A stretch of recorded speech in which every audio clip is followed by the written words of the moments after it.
सैनी का संबोधन आप सुन रहे हैं और सीएम जन आशीर्वाद रैली में पहुंचे हैं, जहां पर वो ने एक घोषणा कर दी, कहा हम जहां 1000 रुपया देंगे, परंतु भ्रष्टाचार की दलदल में फंसी सरकार थी, वो भेदभाव की दलदल में फंसी सरकार थी, लोगों ने उसको नकार दिया और 1000 रुपया भी हमारी सरकार ने 2014 में बुजुर्गों का सम्मान भत्ता देने का काम किया है।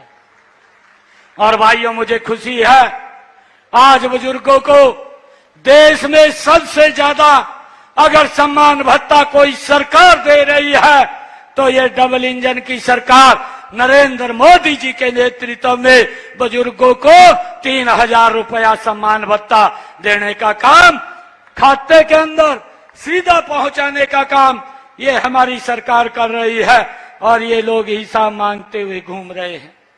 भाइयों, हमारी सरकार ने ये भी निर्णय किया है, हमारी सरकार ने जो पंचायतों को, सरपंचों को विकास कार्यों पर 5 लाख रुपया खर्च करने की सीमा थी, उसको बढ़ा करके 21 लाख रुपया करने का निर्णय भी ये आपके बेटे भाई ने किया है।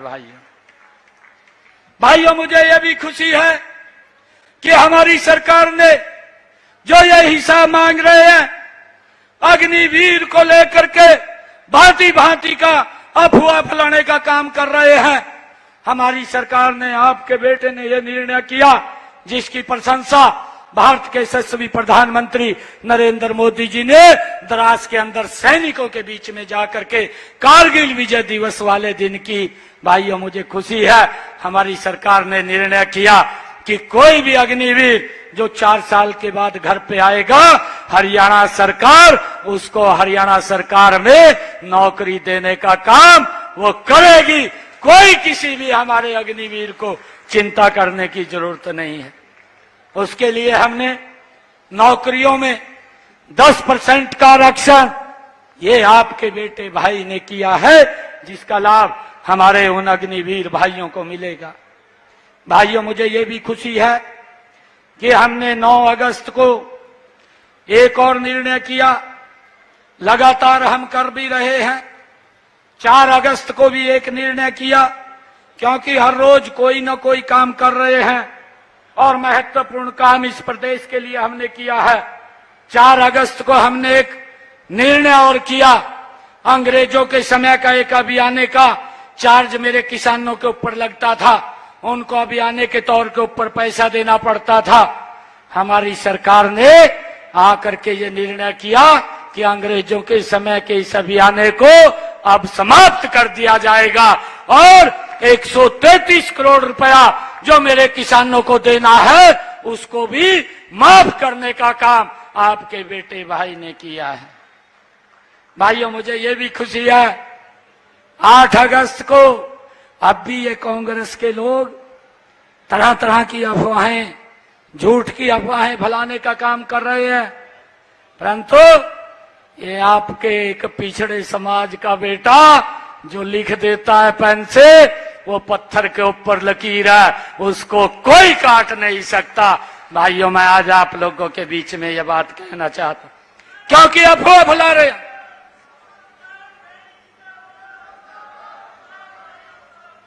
ये लोग अफवाह फैला रहे हैं, इस बात से बचना है। हमारी सरकार ने कैबिनेट के अंदर आकर के निर्णय किया, हरियाणा प्रदेश के 1,20,000 HKRN के कर्मचारियों को हमने एक कलम से उनको सुरक्षित करने का काम किया, उनको पक्का करने का काम किया। और ये अफवाह फैला रहे हैं, कहा भाई पक्के नहीं हुए। बुड्ढा साहब, पक्का तो तय नहीं है, 4 तारीख को तय साफ हो जाएगा और यहाँ पर भारतीय जनता पार्टी की सरकार बनेगी। कांग्रेस पक्की नहीं है, कांग्रेस कच्ची है। अरे हमने तो पक्का किया है, आपको चिंता करने की जरूरत नहीं है। एक भी बच्चा बाहर नहीं आ सकता। जो हम निर्णय करते हैं वो पत्थर के ऊपर लकीर है। ये हमारी सरकार हरियाणा प्रदेश को आगे बढ़ाने का काम कर रही है। भाइयों, हमारी सरकार ने, मेरी मातृशक्ति बैठी है, मैं प्रणाम करता हूं इनको। जब तीज का त्योहार था मैं जींद के अंदर तीज के पर्व पे गया और हमारी माताएं बहनें मुझे कहने लगी, कहा यो गैस का सिलेंडर 500 रुपए का कर दो। मैं कहा कोई बात नहीं। मैंने उसी दिन निर्णय कर लिया, हरियाणा प्रदेश के 50 लाख परिवारों को भाइयों इसका लाभ मिलेगा। 500 रुपए का गैस का सिलेंडर वो मेरी माताओं बहनों को देने का काम हमारी सरकार कर रही है। उसको चालू कर दिया, 1 अगस्त से वो चालू है। और जितना ऊपर का पैसा है वो हमारी सरकार, आपका बेटा भाई, आपको चिंता करने की जरूरत नहीं है। आपके खाते के अंदर जिस दिन आप गैस का सिलेंडर लेंगे तुरंत आपके खाते में ऊपर का पैसा हमारी सरकार डालने का काम कर रही है। ये निर्णय भी हमारी सरकार ने लिया है। भाइयों मुझे ये खुशी है, हमने एक और निर्णय किया जिसका जिक्र मैंने अभी किया था कि हमारी सरकार ने एक बड़ा निर्णय किया कि जो बरसात का मौसम कम हो रहा है, इस बरसात की वजह से किसानों के खाते के अंदर प्रति एकड़ 2000 रुपया सीधा डायरेक्ट पहुंचाने का काम भी ये हमारी सरकार ने किया है। और भाइयों ये तो काम किया है, परंतु हमारी सरकार ने अगर मेरे किसान की जो फसल है, भाइयों देश के अंदर पहला हरियाणा ऐसा राज्य है जिसकी 100% फसल हरियाणा सरकार एमएसपी के ऊपर खरीदने का निर्णय किया है। भाइयों ये भी हमारी सरकार ने किया है। मैं हुड्डा साहब से भी पूछना चाह रहे, आज नड़वा की सरदारी मां तय भी है का नड़वा मां बताई दिए कि कितनी फसल खरीदा थे किसान की, बताना चाहिए नहीं बताना चाहिए? बताना चाहिए ना भाइयों। 1 तारीख को बता दियो, बता देंगे, जवाब दे दियो। ये कांग्रेस को जवाब देना। इन लोगों ने भाइयों हरियाणा के जनमानस को प्रताड़ित करने का काम किया है। ये बोलता था, झूठ बोलता था, हम 24 घंटे बिजली देंगे, परंतु 24 घंटे बिजली नहीं दी।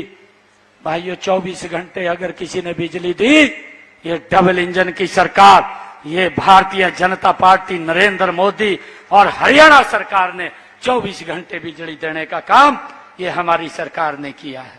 भाइयों हमने एक और निर्णय किया, यह निर्णय किया कि जिन परिवारों की आय 1,80,000 रुपए है, ऐसे परिवारों की छत के ऊपर 2 किलोवाट का सोलर पैनल लगाने का काम ये हमारी सरकार कर रही है। हमने इसको भी जारी कर दिया है और इसके ऊपर 1,10,000 रुपए का खर्चा आता है। भाइयों नरेंद्र मोदी जी ने जब ये संकल्प लिया, प्रधानमंत्री सूर्य हर घर मुफ्त बिजली योजना बना करके उन्होंने कहा कि जिन परिवारों की आय 1,80,000 रुपए से कम है उनको 60,000 रुपया मैं दूंगा और 50,000 रुपया बहनों आपका बेटा हरियाणा के अंदर बैठा है वो देने का काम करेगा। 1,10,000 रुपया वो फ्री में लगाने का काम वो हमारी सरकार करेगी, ताकि बेनिफिशियरी को बिजली की चिंता ना हो, उसके बिल की चिंता ना हो और उसका बिल 0 हो जाएगा। जिन्होंने अप्लाई किया है जल्दी ही उनकी छत के ऊपर ये 2 किलोवाट का सोलर पैनल लगाने का काम ये हमारी सरकार कर रही है। भाइयों लगातार ये झूठ बोलते हैं किस प्रकार से किसानों को, भाइयों युवाओं को खर्ची और पर्ची के आधार पर नौकरी देते थे। भाई भतीजावाद झलकता था, परिवारवाद झलकता था, गरीब का बच्चा नौकरी से मनबूझ रह जाता था। किस प्रकार से ये लोग मेरे किसान की जमीन को दफा 4 दफा 6 लगा करके दामाद को, दिल्ली में बैठे हुए को भूपेंद्र सिंह हुड्डा खुश करने का काम करता था। यहाँ के किसान रोता था, उसको खुश करता था जा करके। किस प्रकार से 2-2 रुपए के चेक दे करके किसान को अपमानित करने का काम करता था। भाइयों किस प्रकार से यह भूपेंद्र हुड्डा कांग्रेस की सरकार ने दलितों के घरों को आग के हवाले करने का काम किया, इसका भी हिसाब हरियाणा प्रदेश की जनता मांग रही है। भाइयों, किस प्रकार से बापू बेटे ने हमारे जो पंजाबी समाज की जो सरदारी है, भाइयों, जब ये पार्टीशन हुआ था, पार्टीशन के समय में अपनी जमीन, अपना घर, अपना कारोबार सारा छोड़ करके भाइयों पलायन करके टेंट में रहना शुरू कर दिया और आकर के यहाँ बस गए। उन्होंने धर्म नहीं बदला, अपने धर्म के लिए उन्होंने अपने परिवार की कुर्बानियां दे दी। बेटियों के साथ क्या अत्याचार हुआ ये आप सब जानते हैं। और ये बापू बेटा बोलते हैं कि ये कहां से आ गए हैं, हमारी संस्कृति से मेल नहीं खाते। हुड्डा साहब, ये आपको 1 तारीख को पता लगेगा कि आपकी संस्कृति से मेल कौन खाता है, कौन नहीं खाता। इसका भी जवाब देने का काम ये हमारे हरियाणा प्रदेश के लोग करने वाले हैं। भाइयों, ये इस प्रकार के लोग जिन्होंने देश को कमजोर करने का काम, देश के लोगों को प्रताड़ित करने का काम किया है। भाइयों, आज मैं आप सबका दिल से